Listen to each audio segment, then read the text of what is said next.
PM Modi का 2 दिवसीय कर्नाटक दौरा आज शाम 6:15 बजे बेंगलुरु में मेगा रोड शो करेंगे पीएम मोदी।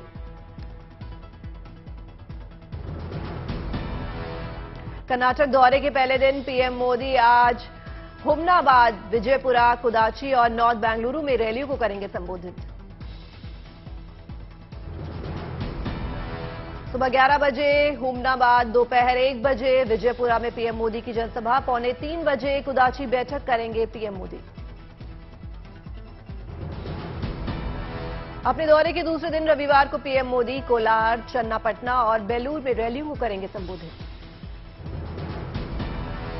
10 मई को होने वाले चुनाव से पहले पीएम मोदी करेंगे कर्नाटक में 6 दिनों तक चुनाव प्रचार। राज्य भर में 22 रैलियों को संबोधित कर सकते हैं पीएम मोदी। केंद्रीय गृह मंत्री अमित शाह आज कर्नाटक में करेंगे 3 रोड शो, साथ ही 2 जनसभाओं को भी करेंगे संबोधित। कर्नाटक के मधिकेरी विधानसभा में सुबह 11:30 बजे से अमित शाह करेंगे रोड शो का आगाज। दोपहर 2 बजे उडुपी विधानसभा में जनसभा को भी करेंगे संबोधित। शाम 3:30 बजे बिंदूर विधानसभा करेंगे रोड शो। उसके बाद शाम 4:30 बजे बिंजूर में भी जनसभा को संबोधित करेंगे गृह मंत्री अमित शाह। बीजेपी के कर्नाटक चुनाव प्रचार अभियान में दिन बीतने के साथ ही आज शाम 5:30 बजे अमित शाह बेंगलुरु विधानसभा में करेंगे मेगा रोड शो। कर्नाटक चुनाव प्रचार मैदान में आज उतरेंगे रक्षा मंत्री राजनाथ सिंह। कृष्णराज श्रीरंगपट्टनम में जनसभा को करेंगे संबोधित। बसावनगुडी में शाम 5:15 बजे करेंगे रोड शो।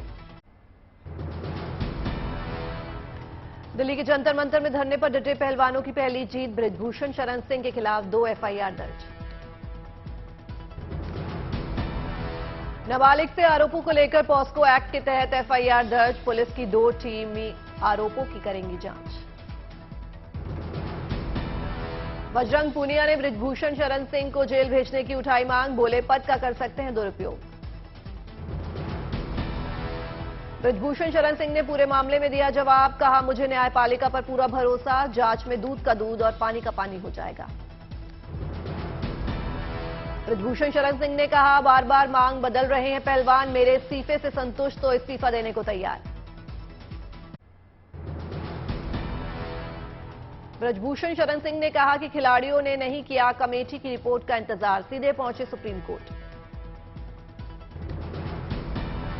पहलवानों को आप मंत्रियों का समर्थन। सौरभ भारद्वाज ने कहा, पहली बार असली पहलवान से भिड़े राजनेता। भगवान राम को भी बजरंग की जरूरत पड़ी थी। सौरभ भारद्वाज का आरोप, सरकार कर सकती यौन शोषण करने वालों की सुरक्षा। देश सब देख रहा है। शराब नीति घोटाला मामले में दिल्ली के राउज एवेन्यू कोर्ट से मनीष सिसोदिया की जमानत याचिका खारिज। अब हाई कोर्ट में करेंगे बेल की अपील। मनीष सिसोदिया की जमानत याचिका के खिलाफ ईडी की दलील। कहा, पॉलिसी बनाने में सिसोदिया की मुख्य भूमिका, जमानत देना उचित नहीं। सूडान से तेज हुई भारतीयों की वतन वापसी। मिशन कावेरी के तहत 392 भारतीयों को जेद्दा से दिल्ली लेकर लौटा ग्लोब मास्टर। दिल्ली एयरपोर्ट पर भारतीयों को फूलों की माला पहनाकर किया गया स्वागत। राष्ट्रीय ध्वज हाथ में लिए लोगों ने भारत सरकार का जताया आभार। भारतीयों के चेहरों पर दिखी वतन वापसी की खुशी। बीवी बच्चों के साथ सही सलामत लौटे भारतीयों ने वंदे मातरम के लगाए नारे। छोटी बच्ची ने कहा, thank you Narendra Modi ji. Sudan में फंसे 362 भारतीयों को लेकर बेंगलुरु आया दूसरा जहाज। सभी लोगों ने भारत सरकार को कहा शुक्रिया। मिशन कावेरी के तहत वायुसेना ने नाइट ऑपरेशन को दिया अंजाम। सूडान का वाडी सैयदना एयर स्ट्रिप से 121 भारतीयों को किया रेस्क्यू। जत्थे में गर्भवती महिला समेत कई बीमार शामिल। देश में रेडियो कनेक्टिविटी बढ़ाने के लिए प्रधानमंत्री नरेंद्र मोदी की सौगात। 91 FM ट्रांसमीटरों का किया उद्घाटन।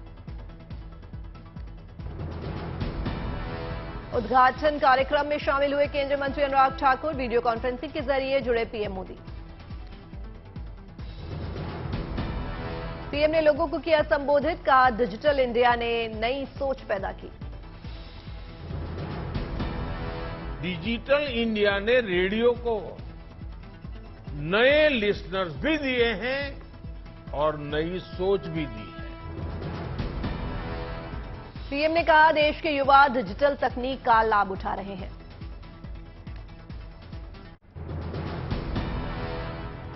कर्नाटक के हवेली में गृह मंत्री अमित शाह ने की विशाल जनसभा। कहा, यह बीजेपी और कांग्रेस के बीच की लड़ाई है। यहां जेडीएस कहीं नहीं है। कांग्रेस को वोट देने का मतलब पीएफआई पर बैन को फिर से उठा लेना। दावणगेरे में शाह ने कांग्रेस पर किए ताबड़तोड़। कई बार कहा, कांग्रेस पार्टी जब जब कर्नाटक में आई उसने गरीबों किसानों की चिंता नहीं की। धारा 370 को लेकर शाह ने विरोधियों को घेरा। कहा, कांग्रेस 70 साल से धारा 370 को गोद में सहला रही थी। कांग्रेस, जेडीएस, सपा, बसपा ममता से हटाने से मना किया। बीजेपी ने हटाकर दिखाया। लक्ष्मेश्वर में शाह ने कांग्रेस पर साधा निशाना। कहा, कर्नाटक में पूर्ण बहुमत की सरकार बनाएगी। अगर कांग्रेस आ गई तो कर्नाटक को फिर से रिवर्स गियर में डाल देगी। शाह ने दावणगेरे में पंच मसाली मठ का दौरा किया। मंदिर में जाकर की पूजा अर्चना। कर्नाटक के मधुगिरी में बीजेपी के राष्ट्रीय अध्यक्ष जेपी नड्डा ने की विशाल जनसभा। कहा, धर्म के आधार पर आरक्षण देना संवैधानिक दृष्टि से गलत। सोरवा में बोले नड्डा। कहा, पीएम मोदी के नेतृत्व में दुनिया में भारत का नाम बढ़ा। भारत ने बूस्टर डोज के साथ 220 करोड़ से अधिक डोज लगाकर 100% वैक्सीनेशन पूरा किया।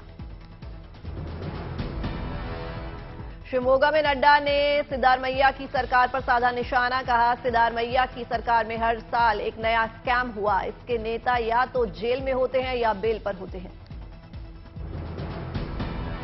कांग्रेस नेता राहुल गांधी ने बेलारी में किया भव्य रोड शो। भारी संख्या में जुटे समर्थक लोगों ने राहुल का किया अभिवादन। बीजेपी विधायक बासगोड़ा के बयान पर मल्लिकार्जुन खड़गे का पलटवार। कहा, जिस व्यक्ति ने ये बात बोली वो इस कद के नहीं कि उनकी बात का उत्तर दूं। खड़गे के आपत्तिजनक बयान के खिलाफ चुनाव आयोग पहुंची बीजेपी। कांग्रेस अध्यक्ष पर एफआईआर दर्ज करने और चुनाव में प्रचार पर की रोक की मांग। कर्नाटक चुनाव में खड़गे के आपत्तिजनक बयान पर बोले अमित शाह। कहा, जितना पीएम का अपमान करेंगे उतना खिलेगा कमल। बीजेपी के बाद कांग्रेस ने खटखटाया चुनाव आयोग का दरवाजा। अमित शाह के दंगे वाले बयान पर चुनाव प्रचार बैन लगाने की मांग। बीजेपी विधायक यतनलाल के भी बिगड़े बोल। सोनिया गांधी को कहा विषकन्या। विषकन्या वाले बयान पर कांग्रेस का पलटवार। चुनाव आयोग से की शिकायत। आनंद मोहन पर महागठबंधन में बड़ा विवाद। सीपीआई मामले ने सीएम नीतीश को लिखी चिट्ठी। पटना के गांधी मैदान के सांकेतिक धरना शुरू। नीतीश कुमार ने आनंद मोहन पर तोड़ी चुप्पी। बोले, आनंद मोहन पर बयान चौंकाने वाले हैं। दिल्ली में इलाज के बाद पहली बार पटना पहुंचे लालू प्रसाद यादव। नीतीश कुमार ने करीब 20 मिनट की मुलाकात। बाबा बागेश्वर के बिहार दरबार से पहले सियासत गरमाई। मंत्री तेज प्रताप बोले, हिंदू मुस्लिम हुआ तो विरोध। बीजेपी का तेज प्रताप के बयान पर पलटवार। बोले, इन्हें संत नहीं घोटालेबाज चाहिए। शुभेंदु अधिकारी को लेकर हुगली में लगे आपत्तिजनक पोस्टर को लेकर टीएमसी और बीजेपी में गरमाई राजनीति। मणिपुर के चुराचंदपुर में भीड़ ने की मुख्यमंत्री के कार्यक्रम स्थल पर तोड़फोड़। घटना के बाद स्थिति तनावपूर्ण। लखीमपुर खीरी में निकाय चुनाव प्रचार में योगी आदित्यनाथ के कार्यक्रम के दौरान तेज आंधी, घिरा पंडाल। निकाय चुनाव में योगी ने माफियों को लेकर किया तंज। बोले, अब जान की भीख मांगते हैं माफिया। नगर निकाय चुनाव में अखिलेश यादव लखनऊ मेट्रो में करेंगे प्रचार। लखनऊ में रोड शो का भी कार्यक्रम। दिल्ली के जंतर मंतर में धरने पर डटे पहलवानों की पहली जीत। ब्रजभूषण शरण सिंह के खिलाफ दर्ज होगी एफआईआर। बजरंग पुनिया ने मामले में अनुराग ठाकुर से जताई नाराजगी। कहा, अनुराग ठाकुर ने हमारा फोन नहीं उठाया। बजरंग पूनिया ने ब्रजभूषण शरण सिंह को जेल भेजने की उठाई मांग। बोले, पद का कर सकते हैं दुरुपयोग। ब्रजभूषण शरण सिंह ने पूरे मामले में दिया जवाब। कहा, मुझे न्यायपालिका पर पूरा भरोसा। जांच में दूध का दूध हो जाएगा और पानी का पानी। ब्रजभूषण शरण सिंह ने कहा, बार बार मांग बदल रहे हैं पहलवान, मेरे इस्तीफे से संतुष्ट तो इस्तीफा देने को तैयार। ब्रजभूषण शरण सिंह ने कहा कि खिलाड़ियों ने नहीं किया कमेटी की रिपोर्ट का इंतजार, सीधे पहुंचे सुप्रीम कोर्ट। पहलवानों को आप मंत्रियों का समर्थन, सौरभ भारद्वाज ने कहा, पहली बार असली पहलवान से भिड़े राजनेता, भगवान राम को भी बजरंग की जरूरत पड़ी थी। सौरभ भारद्वाज का आरोप, सरकार कर रही यौन शोषण करने वाले की सुरक्षा देश सब देख रहा है।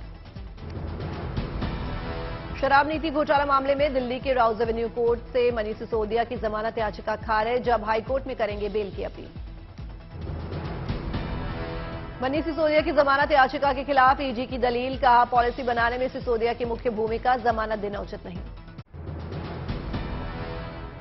दिल्ली में एससीओ रक्षा मंत्रियों की बैठक की केंद्रीय रक्षा मंत्री राजनाथ सिंह ने की अध्यक्षता, सभी मंत्रियों के साथ खिंचवाई फोटो, चीनी रक्षा मंत्री ने किया बैठक का संबोधित।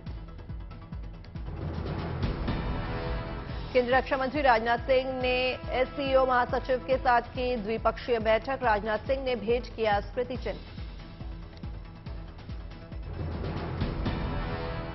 राजनाथ सिंह ने किर्गिस्तान के रक्षा मंत्री का बैठक में किया गर्मजोशी से स्वागत, दोनों के बीच हुई कई मुद्दों पर चर्चा।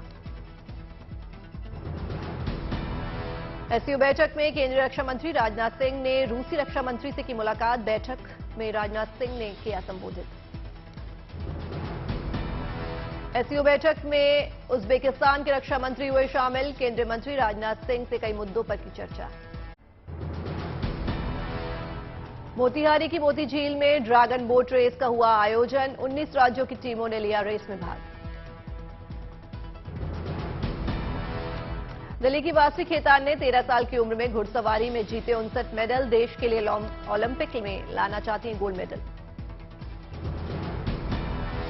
पटना में आईएएस एसोसिएशन के कार्यक्रम में सीएम नीतीश कुमार ने की शिरकत, कहा, राज्य सरकार की नीतियों को लागू करने की जिम्मेदारी आप पर है। दुर्गापुर में राज्यपाल सीबी आनंद बोस ने विशेष बिपोनी केंद्र कर्मजीत का किया दौरा, राज्यपाल को दिया गया गार्ड ऑफ ऑनर। सोमालिया और नाइजीरिया के स्वास्थ्य मंत्रियों ने किया दिल्ली एम्स का दौरा, अस्पताल में तमाम चीजों का लिया जायजा।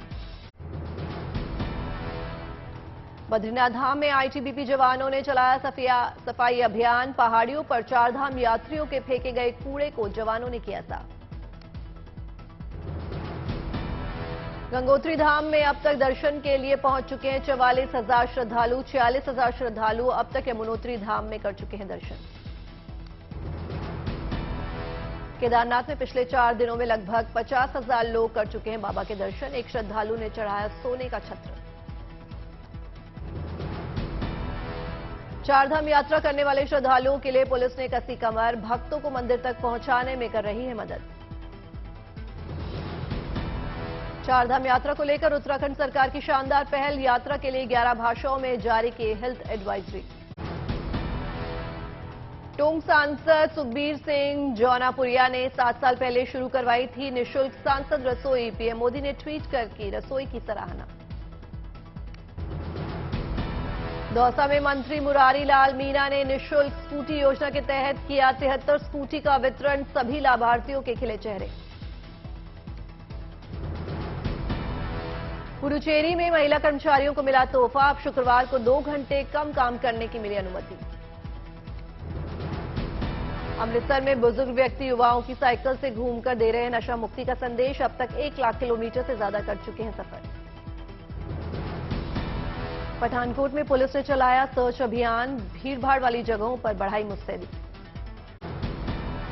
उत्तराखंड में चारधाम के बाद अब हेमकुंड साहिब और लक्ष्मण मंदिर की तीर्थ यात्रा की तैयारी, 12 से 15 फीट बर्फ के बीच रास्ता बनाने में जुटी सेना, 20 मई को खुलने वाले हैं कपाट। G20 के तहत Y20 प्री समिट लद्दाख में शुरू, केंद्रीय मंत्री अनुराग ठाकुर ने किया लोगों को संबोधित। झारखंड में आम लोगों की जीवन रक्षा के लिए शुरू हुई एयर एम्बुलेंस सेवा, रांची समेत 6 सेंटर्स में मिलेगी सुविधा। पुंछ में चल रहा है आतंकवाद के विरोध में अभियान, जम्मू कश्मीर के डीजीपी दिलबाग सिंह ने घटनास्थल का दौरा किया। बारामती और आसपास के इलाकों में बाजार समिति चुनाव में कई पहले चरण का मतदान, बीजेपी और एनसीपी उम्मीदवारों में टक्कर। कश्मीर के गुलमर्ग में ताजा बर्फबारी, कश्मीर पहुंचे पर्यटकों के खिले चेहरे। चमोली के हेमकुंड साहिब में 12 से 15 फीट बर्फ के बीच रास्ता बनाने में जुटी भारतीय सेना, 20 मई को खुलने हैं कपाट। पुंछ के मुगल रोड पर बर्फ हटाने की चल रही है प्रक्रिया, बर्फबारी के चलते आवागमन बाधित। दिल्ली एनसीआर में मौसम ने एक बार फिर ली करवट, ठंडी हवाओं के चलते लोगों को गर्मी से मिली राहत। छत्रपति संभाजीनगर में बदला मौसम का मिजाज, तेज हवाओं के साथ हुई मूसलाधार बारिश।